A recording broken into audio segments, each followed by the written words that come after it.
Hai, Assalamualaikum. Dila mulakan video kali ini dengan Bismillah.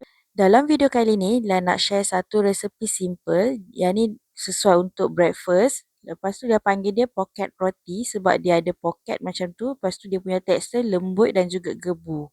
Resepi kali ini tanpa tepung dan juga tanpa telur. Yang ni sesuai lah untuk orang yang alahan kepada telur lah.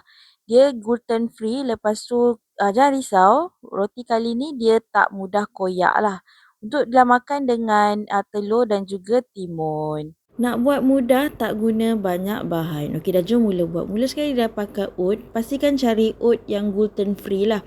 Lepas tu dah ada 3/4 cawan air dan juga baking powder. Baking powder ni terpulang. Nak isi boleh, tak nak isi pun tak apa. Untuk oat, Dila pakai lebih kurang dalam setengah cawan. Sukatkan dulu oat ni, ambilkan dia setengah cawan. Masukkan ke dalam blender. Untuk resepi kali ni mesti kena ada blender tau. Lepas tu masukkan air 3/4 cawan dan juga baking powder.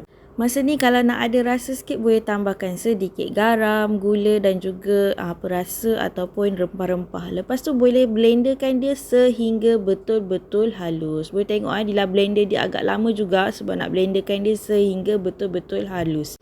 Bila adunan ni dah siap, Dila rehatkan dia lebih kurang dalam 15 ke 30 minit. Bila dah 15 ke 30 minit, Dila panaskan pan. Yang ni pastikan pakai pan yang tak lekat sebab kita tak nak sapu sedikit minyak pun dekat atas pan tu.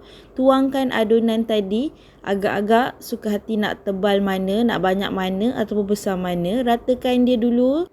Tapi pastikan jangan terlalu nipis sebab kita nak jadikan dia ada poket kat bahagian tengah dia. Lepas tu terbalikkan kita punya kuih ni tadi. Boleh tengok dia akan mengembung macam ni. Ini tandanya kat dalam dia ada poket. Maksudnya yang ni jadilah. Lepas tu masakkan roti ni sampai dia garing. Kalau nak simpan, boleh masakkan dia macam ni, dah siap, dah cukup masak. Lepas tu simpankan ke dalam peti. Untuk inti dia, Dila pakai 1 biji telur. Jadi dah lenyekkan dulu telur ni. Telur ni dah rebus. Tapi inti terpulang nak pakai ayam pun boleh. Tapi Dila lagi suka makan telur untuk breakfast. Lebih kurang macam sandwich telur lah. Lepas tu boleh masukkan mayonis. Yang ni terpulang nak pakai mayonis apa pun. Kalau dia pakai mayonis yang biasa je dekat kedai. Lepas tu dah masukkan timun dalam 3/4 batang macam tu. Kacaukan dia gaul sampai rata dan juga sebati.